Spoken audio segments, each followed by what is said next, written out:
There is a kind of pain people keep choosing because it is familiar.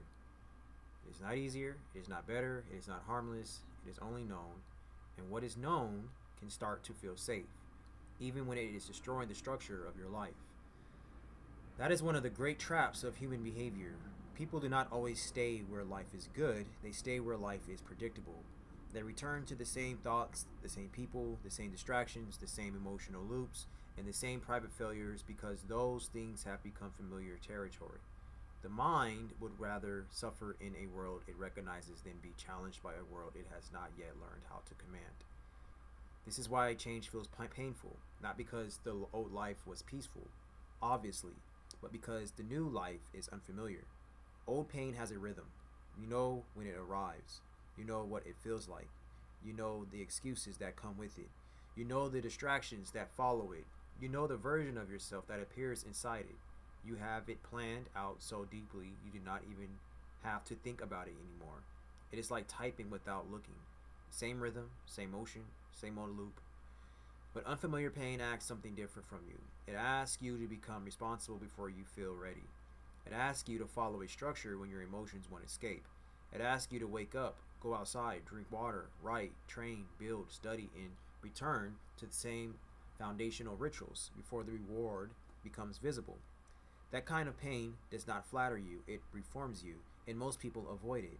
Not because they are weak in some dramatic way, but because familiarity has trained them to mistake repetition for identity. From journal to doctrine, a journal says, "This happened to me." This person said this, "I feel this." A doctrine says, "This is what certain experiences reveal about human behavior, judgment, pain, responsibility, and command." That distinction does matter. Your life can be used as evidence, but it should not always be presented as the authority. The authority is not the wound. The authority is what the wound revealed after it was examined, corrected, and converted into law. That is the move. Use the self as evidence, not as the final subject, because if all you do is tell people what happened to you, they may sympathize, but if you show them what your experience revealed about life, behavior, pain, and command, they may study you. There is a difference between confessing pain and converting pain. There is a difference between documenting your life and building doctrine from it. This is where most people in the digital economy miss the deeper game. They think attention is the prize, so they chase visibility. They perform emotion. They package dysfunction. They become known but not necessarily useful. And usefulness is the deeper currency. Attention may make people look. Usefulness makes people return. Trust makes people stay. Authority makes people pay. The goal is not to turn life into content. The goal is to turn life into evidence, evidence into judgment, judgment into structure, and structure into value. That is how the private life becomes useful. That is how pain becomes leverage. That is how the individual becomes more than a personality. They become a source, but that only happens when the experience is not left raw. Raw pain can be powerful, but raw pain is not doctrine. Raw pain must be studied. It must be questioned. It must be organized. It must be stripped of vanity, impulse, self-pity, exaggeration, and emotional fog. Then it must be converted into something another person can use. That is the standard. Not "this happened to me," but what does this reveal? What law can be extracted from it? What pattern does this expose? What structure corrects it? What kind of person does this pain require me to become? That is how a life becomes material. That is how experience becomes intellectual property. That is how a person becomes valuable in the digital economy without becoming a clown for attention. Because the world does not need more people reacting publicly, it needs more people who can turn private disorder into public clarity. And that starts with the pain you choose. The pain that keeps you inside the loop. Familiar pain keeps you inside this loop. Unfamiliar pain forces you into construction. Familiar pain says stay up late, scroll again, think about the person again, fall into the void again, repeat the same emotional pattern again. Unfamiliar pain says go to sleep on time, wake up with the sun, drink water right before the world enters your mind. Build before distraction negotiates with you. Return to the ritual even when nothing feels different yet. This is not glamorous, but foundational things rarely are. A strong life is not built from dramatic transformation. It is built from simple layers, repeated with enough seriousness until they become structure. Wake up, go outside, drink water, write, train, build, study, return. That is not a motivational routine. That is a law of construction. The body needs rhythm. The mind needs command. The day needs an opening ritual that does not depend on emotion, because if the first hour belongs to distraction, the rest of the day must fight to recover authority. And most people never recover it. They lose the morning, then they lose the attention, then they lose momentum, then they lose the day, then they call it a bad week, then they call it their personality. That is how familiar pain becomes identity, quietly, slowly, repeatedly. Not through one major collapse, but through 1,000 tolerated leaks. A little scrolling, a little delay, a little emotional replay, a little broken sleep, a little compromise with what you already knew you should not be doing. And eventually the person looks up and wonders why life feels stuck. But life is not stuck. The system is producing exactly what it was allowed to produce. This is why consistency matters. Not because consistency is a cute word successful people repeat when they run out of original things to say. Consistency matters because every repeated action is a vote for the system that will govern you. You are either building the architecture of command or reinforcing the architecture of drift. There is no neutral repetition. Everything compounds, even disorder, especially disorder. The architecture of command. This is why the work cannot remain abstract. A philosophy that does not become a schedule is still fantasy. A belief that does not become a ritual is still doctrine. A standard that does not become a system is still negotiable. So the question becomes, what structure forces unfamiliar pain to become useful? For me, this is where the larger system begins. Not a motivational system, not a productivity hack, a command system. A life must be organized in a way that repeatedly strengthens the foundations that make freedom possible. Energy, health, money, wealth, sovereignty. Those are the pillars. Not because they sound good, because without them, life becomes fragile. Without energy, execution collapses. Without health, ambition becomes unsustainable. Without money, options shrink. Without wealth, time never becomes truly yours. Without sovereignty, your life remains exposed to the will, mood, pressure, and permission of other people. This is why the daily loop matters. A day is not just a day is a training ground. Every loop should ask, what am I building? What am I strengthening? What am I converting? What am I allowing to leak? That is the purpose of the loop. Not to make life robotic, but to stop life from being ruled by accident. The first loop belongs to command. Wake up, go outside, drink water, write, stabilize the body, clear the mind. Set the law for the day before the world gets access to your attention. The second loop belongs to construction. Build the thing, study the skill, create the asset, do the work that increases your value, income, authority, or capability. The third loop belongs to correction. Review what leaked. Notice where distraction entered. Observe where emotion tried to govern. Adjust the system before the same pattern repeats tomorrow. The fourth loop belongs to recovery and preparation. Shut the day down, return the body to order, prepare the environment, protect the next morning before it arrives. That is how unfamiliar pain becomes structure. You stop treating the day like open space, you treat it like territory. And territory must be governed, because if you do not govern your attention, something else will. A person, a memory, a feed, a craving, a mood, a wound, a familiar pain. This is why the system must exist before the emotion arrives. You cannot wait until you feel strong to live with command. You build command so that when you feel weak, the structure can still carry you. That is the point. The strongest version of a person is not built by emotion. It is built by architecture. The right rituals, the right constraints, the right environment, the right standards, the right loops. Repeat it long enough until the person no longer has to negotiate with every impulse. This is why familiar pain does not want. Familiar pain wants open space. It wants loose time. It wants unguarded attention. It wants the phone near the bed. It wants the late night. It wants the emotional replay. It wants the old identity to keep breathing. So the system must become stronger than the loop. Not louder, stronger, quietly, daily, repeatedly. The goal is not to become inhuman. The goal is to become less available to the forces that keep making you smaller. That is what command means. The ability to direct the self when the self is tempted to drift. The ability to return to structure when emotion offers escape. The ability to convert pain into something that strengthens the pillars of your life. The morning ritual becomes energy. Training becomes health. Writing becomes authority. Authority becomes money. Money becomes wealth. Wealth becomes sovereignty. Sovereignty gives you more room to build, choose, protect, create, and govern your own life. Nothing is separate. The sleep schedule is not separate from the money. The writing is not separate from the body. The body is not separate from the judgment. The judgment is not separate from the future. everything is connected. That is why the ordinary parts of life cannot be treated as ordinary. The hour you go to sleep matters. The first thing you look at matters. The water matters. The walk matters. The page matters. The loop matters. The small things are not small when they decide what kind of person gets repeated. And that is the real question. What version of you is being repeated? The familiar one or the constructed one? Perfection in dynamic stability, perfection is the standard. But perfection cannot be confused with fragility. A high standard should not collapse every time reality applies pressure. If one mistake destroys the whole system, the standard was not truly high. The structure underneath it was weak. This is where many people misunderstand perfection. They treat perfection as an emotional demand instead of a operating standard. Then, the moment they fall short, they panic. They abandon the routine. They call the day ruined. They call the week lost. They return to the old identity and mistake collapse for honesty. But that is not command. That is fragility disguised as reaction. A real standard does not require perfect conditions. It requires a system strong enough to survive in perfect conditions. The person pursuing excellence cannot afford to be so delicate that one disruption breaks the entire method. Pressure is not an interruption of the path. Pressure is part of the path. This is why dynamic stability matters. Dynamic stability is not comfort. It is not safety. It is not moderation. It is command under motion. It is the ability to lose balance without losing command. It is the ability to feel pressure without becoming pressure. It is the ability to fall short of perfection without using imperfection as permission to quit.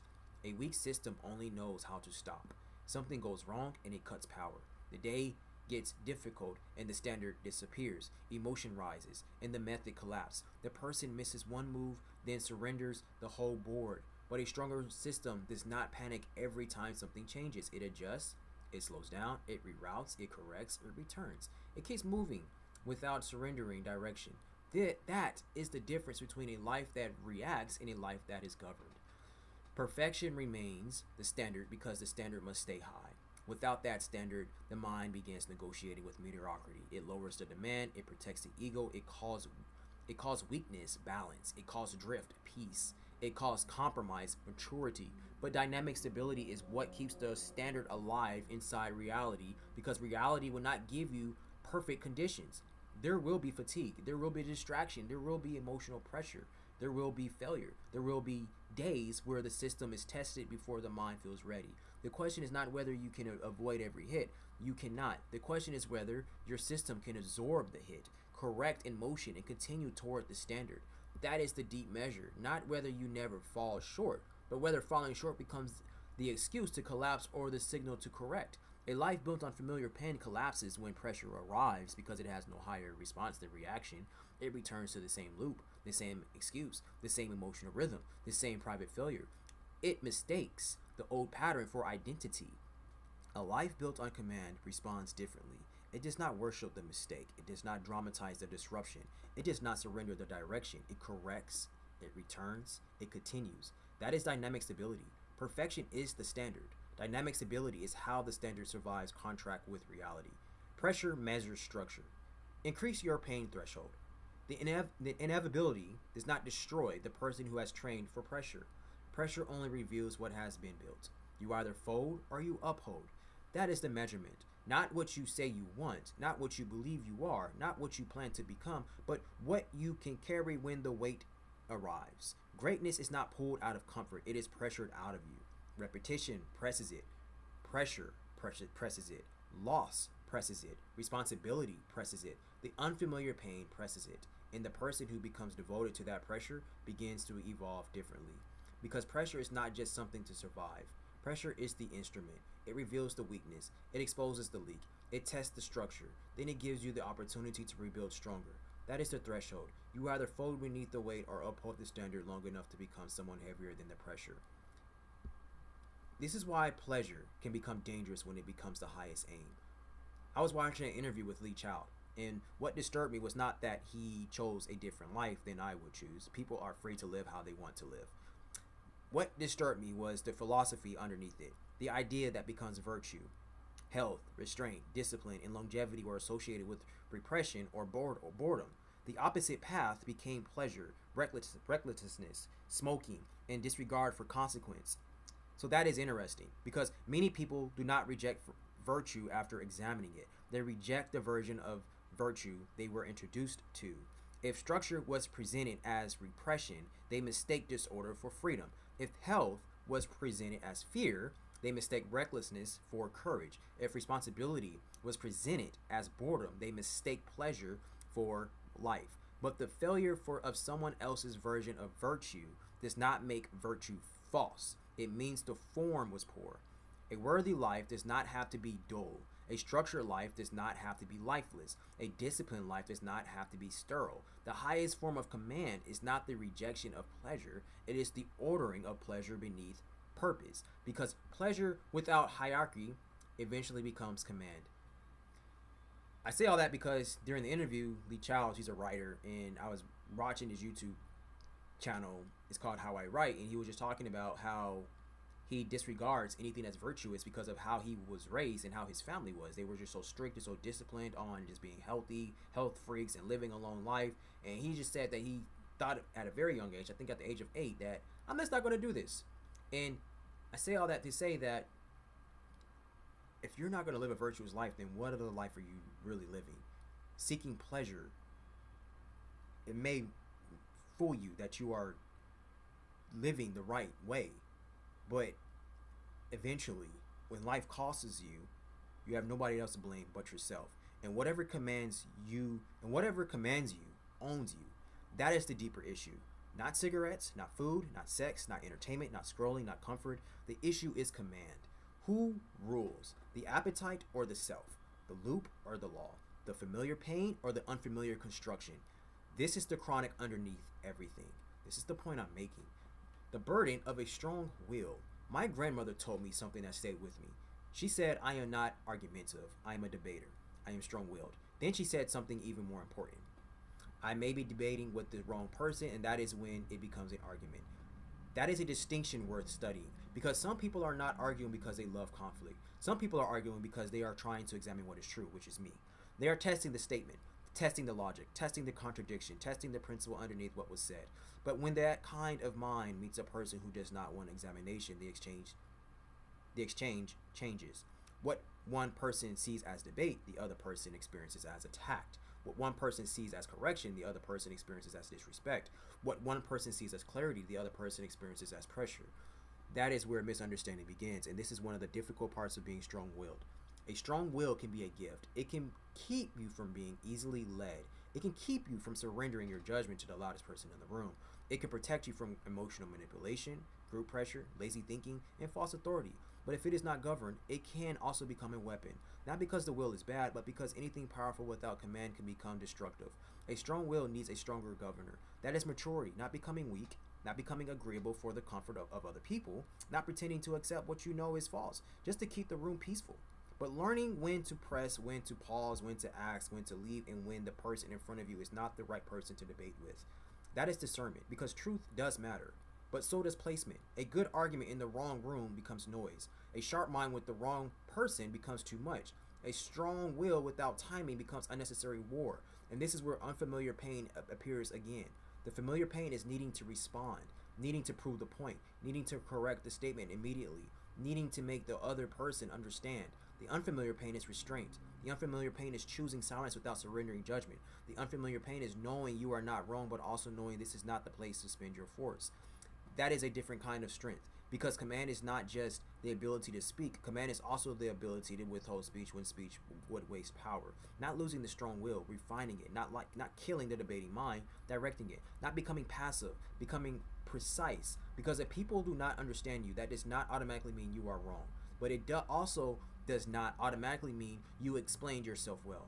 Both can be true. Some people cannot understand because they do not want depth. Some people cannot understand because they do not have the framework. Some people cannot understand because they hear challenge as hostility. But sometimes people do not understand because the force came before the clarity. That is a responsibility to examine. A strong will must become a disciplined instrument, not a reaction, not a defense mechanism, not a sword swung at every misunderstanding. An instrument used with timing, used with judgment, used with command.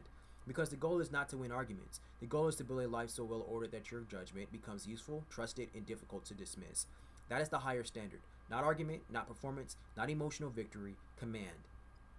Money as command capacity especially for a man, money cannot be treated like a side issue. It is not the only thing that matters. But if money is not one of the main forces of your life will eventually be governed by someone else's money.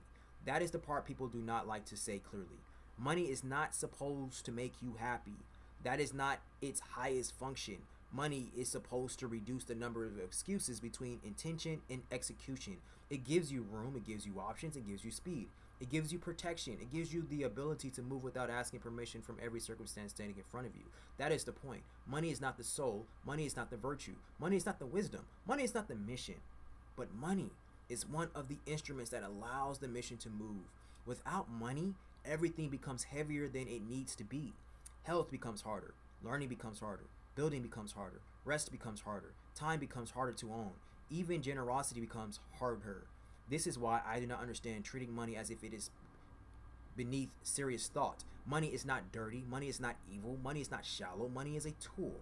And like every powerful tool, it reveals the person holding it. Money does not corrupt a good soul into evil by magic. It exposes what was already there. In the hands of a reckless person, money becomes destruction. In the hands of a vain person, money becomes performance. In the hands of a weak person, money becomes escape. In the hands of a disciplined person, money becomes leverage. In the hands of a builder, money becomes infrastructure. In the hands of a sovereign person, money becomes command capacity. That is why the pursuit of money is not something to apologize for. The relentless pursuit of money, when governed by principle, is not corruption. It is preparation. It is responsibility. It is strategy. It is the refusal to remain dependent on excuses, moods, delays, and permission. The issue is not money. The issue is the soul behind the possession of it. This is where most people get the argument wrong. They condemn money because they have seen weak people use it poorly. But that is like condemning the fire because fools burn houses down. Fire can destroy. Fire can also cook, warm, forge, purify, empower civilization. Money is the same. It is not moral by itself. It becomes revealing in the hands of a person. So the question is not, is money good or bad? The question is, what kind of person are you becoming in pursuit of it? Because money pursued without command can make a person hollow. But money pursued under discipline, wisdom, service, ownership, and sovereignty can make a person more capable of doing what they were already responsible for doing. That is the standard. Money is not happiness. Money is not salvation. Money is not identity. Money is command capacity. And a person without command capacity will eventually be forced to live inside the limits that someone else's can afford. Money in the soul of value, but this goes deeper than the exterior layer of money. Money is not only about what a person can physically do. It is not only about the house, the car, the food, the tools, the movement, the protection, the options, or the visible command of life. It is also internal because money is tied to value, and value is tied to the soul of a person. Not in the shallow way people usually talk about it, not in the childish way where money makes someone good or poor people are automatically less worthy. That is not the point. The point is that a person who refuses to create value is refusing one of the deepest responsibilities of existence. They are refusing usefulness. They are refusing contribution. They are refusing production. They are refusing the conversion of ability into service, service into trust, trust into reward, and reward into greater capacity. Money rewards value, not perfectly, not always immediately, not always morally, because this world is not perfectly ordered, obviously. But at the deepest level, money is connected to the exchange of value. That is the reality. You cannot dislike it. You can dislike it, you can resent it, you can pretend to be above it, you can call it shallow, you can call it evil, whatever you want to call it. You can hide behind spiritual language, intellectual language, artistic language, or moral language, but the reality remains. Money exists, money moves, money measures, money transfers command. Money gives force to intention. Money is not good or evil by itself. It is objective. It is a tool. It is a requirement. It is a necessity inside the material world. And because it exists whether you approve of it or not, the mature response is not denial. The mature response is command. Acknowledge it, study it, earn it, possess it, multiply it, direct it. Because if money is going to move through the world anyway, then the question is not whether money should exist. The question is, whose hands should it be in? The hands of the careless, the hands of the vain, the hands of the corrupt, the hands of the coward, the hands of people who hate responsibility but love influence, or the hands of the people who wants to build, protect, create, serve, and direct that energy towards something higher. This is why the argument that some rich people are evil holds no serious weight. Of course some rich people are evil. Some poor people are evil. Some educated people are evil. Some religious people are evil. Some powerful people are evil. Some powerless people are evil. The category does not prove the soul. Money does not create the soul. Money reveals, amplifies, and extends the soul that already exists. In the hands of a wicked person, money becomes corruption with reach. In the hands of a vain person, money becomes costume. In the hands of a weak person, money becomes escape. In the hands of a disciplined builder, money becomes infrastructure. In the hands of a sovereign person, money becomes directed energy. That is the part people miss. Money is energy made transferable. It allows attention to move beyond the limits of the body. A person can only be in one place physically, but money allows decisions to travel. It allows someone to build while they sleep, hire where they lack skill, buy back time, fund the mission, protect the family, study without panic, create without begging, give without becoming empty, move without asking permission from every circumstance. This is why money matters. Not because money is the soul, but because money reveals whether the soul has learned how to create value in the world. A person who has no interest in money has to ask a serious question. Do I reject money because I am above it? Or do I reject money because I have not learned how to create enough value to command it? That question is uncomfortable. Good. It should be. Because familiar pain will always give you moral excuses for economic weakness. It will tell you money does not matter. It will tell you rich people are evil. It will tell you wanting more is wrong. It will tell you the pursuit is shallow. It will tell you to stay spiritually comfortable while remaining materially dependent. But unfamiliar pain tells the truth. Build value, create usefulness, increase capacity, earn command. Stop pretending poverty is purity. Stop pretending lack is virtue. Stop pretending resentment is wisdom. If you believe good should have more influence than evil, then you should want good people to possess more resources. If you believe truth should travel farther than lies, then you should want truth backed by capital. If you believe responsibility matters, then you should want responsible people to own, build, invest, and command more. Put your money where your mouth is. Put your energy where your money is. Put your value where your future is. But because money is not the final aim of life. But without money, too many aims remain trapped in imagination. Money is not God, money is not virtue, money is not wisdom. But money is one of the greatest tests of whether your value can serve contact with reality. And reality does not care whether you like the test. It only asks whether you can produce. The question is not whether school has value.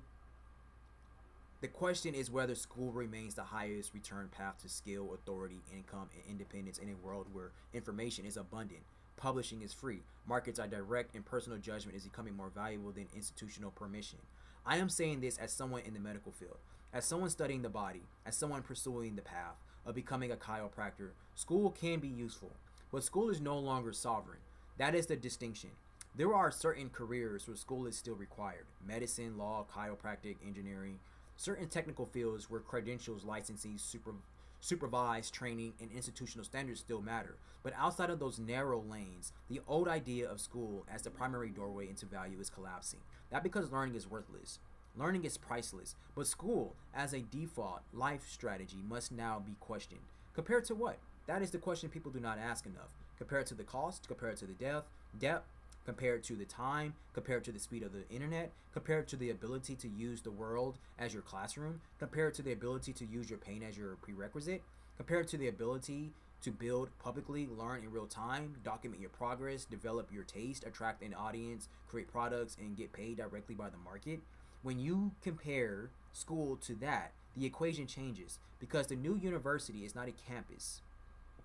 It is the self, the world, and the web organized under command. I thought about something called U-University.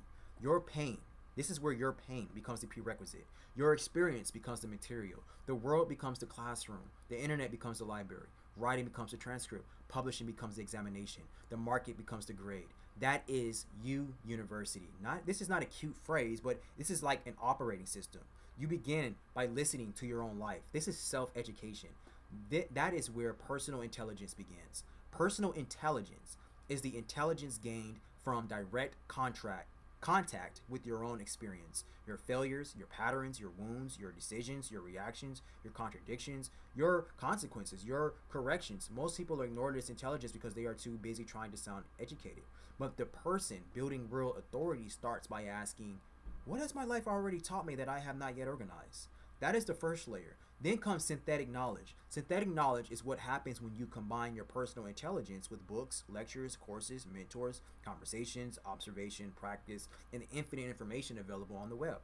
Your experience gives you the wound. Your study gives you the language. Your judgment connects the two. This is where taste begins. Taste is not random preference. Taste is refined perception. Taste is the ability to detect quality, pattern, error, signal, weakness, strength, depth, and value. And in the age of AI, test becomes one of the great separators, because when information becomes abundant, judgment becomes rare. When tools become powerful, direction becomes rare. When production becomes easier, taste becomes more valuable. AI can generate, but it cannot live your life for you. It cannot suffer your exact pain. It cannot develop your exact judgment. It cannot build your exact eye unless you train it. That is why the future will reward people who can combine experience, judgment, taste, and execution, not privately, publicly. You do not learn in secret forever. You document, you publish, you share the failure, you share the correction, you share the progress, you share the construction of the mind in real time. This is not oversharing. This is transcribing development. There is a difference. Oversharing says, look what happened to me. Transcription says, here is what this experience revealed. Here is what I learned. Here is what I corrected. Here is the structure I built from it. Here is how you can use it. That is how authority forms, not instantly, not cheaply, not from pretending to be an expert before you have earned the weight, but through public evidence repeated over time. Authority gains trust, trust creates demand, demand gets paid. This is why the process matters more than the timeline. Maybe it takes 1 year, maybe 5, maybe 10, but the time is not the main issue. The question is, what are you becoming through the process? Are you gaining autonomy? Are you gaining sovereignty? Are you gaining judgment? Are you gaining asset? Are you building assets? Are you becoming harder to fool? Are you becoming more useful? Are you becoming someone the market can trust? If the answer is yes, then the process is already paying dividends before the money even arrives. This is why you university may pay more than any university in the world. Not because every person will earn millions from posting online. That is not the claim. The claim is deeper. The person who learns how to educate himself, document his development, build in public, refine his taste, create value, and earn trust from the market has entered a different category of life. He is no longer waiting for permission. He is no longer dependent on one institution to certify his intelligence. He is no longer trapped inside the older ladder. He is building his own. And whether people agree with that or not does not change the reality. There are people making millions from this process. Some are serious, some are shallow, some are brilliant, some are clowns with rings, lights, and suspicious microphones. Whatever, but the mechanism is real. Attention can become trust. Trust can become authority. Authority can become products, and products can become money. Money can become wealth. Wealth can become sovereignty. And in the age of AI, this becomes even more important because the person with no judgment will drown in infinite information. The person with no taste will produce infinite noise. The person with no experience will imitate forever. But the person who has lived, studied, examined, documented, refined, and built from his own reality will have something more valuable than information. He will have direction. And direction is what turns tools into power. That is why the future belongs to the self-educating builder. The person who uses pain as evidence, the web as library, writing as laboratory, publishing as proof, products as leverage, money as command capacity, and sovereignty as the outcome, that is the university. The self as campus, the world as the classroom, the internet as the library, the market as an examiner, the life as the thesis. Personal evolution, this is what personal evolution actually means. Not a fantasy version of becoming better, not a motivational image of the future self, not a vague desire to change. Personal evolution is the process of converting experience into command. Pain becomes evidence, evidence becomes judgment, judgment becomes structure, structure becomes behavior, and behavior becomes identity. Identity becomes destiny. That is the sequence. This is why the 5 pillars matter. Energy is the ability to execute. Health is the ability to sustain. Money is the ability to move. Wealth is the ability to compound. Sovereignty is the ability to command your life without being constantly governed by outside pressure. Nothing in this system is separate. The morning routine is not separate from money. The body is not separate from judgment. The writing is not separate from wealth. The attention is not separate from sovereignty. The pain is not separate from evolution. Everything is connected. A person is not evolved because they understand more. A person evolves because they convert more. They convert pain into clarity. They convert clarity into structure. They convert structure into action. They convert action into value. They convert value into trust. They convert trust into money. They convert money into wealth. They convert wealth into sovereignty. And sovereignty gives them more room to keep becoming. That is the higher loop. Not self-improvement, self-command. Not motivation, architecture. Not familiar pain, constructive pain. The pain that builds the person the future requires. This is the final law. And right now, I am seeing more clearly that the life I want cannot be built by inspiration alone. It needs a system, a real system, a system that gets me to sleep, a system that wakes me up, a system that makes me writing inevitable, a system that converts experience into value, a system that turns study into authority, a system that turns authority into money, a system that turns money into wealth, and a system that turns wealth into sovereignty. That is the actual work, not chasing attention, not envying random creators, rappers, influencers, or internet personalities who seem to become rich and famous overnight. The question is not simply, how did they get attention? The better question is, what did they convert attention into? Because attention without conversion is noise. Attention converted into trust becomes an audience. Attention converted into usefulness becomes authority. Attention converted into products becomes money.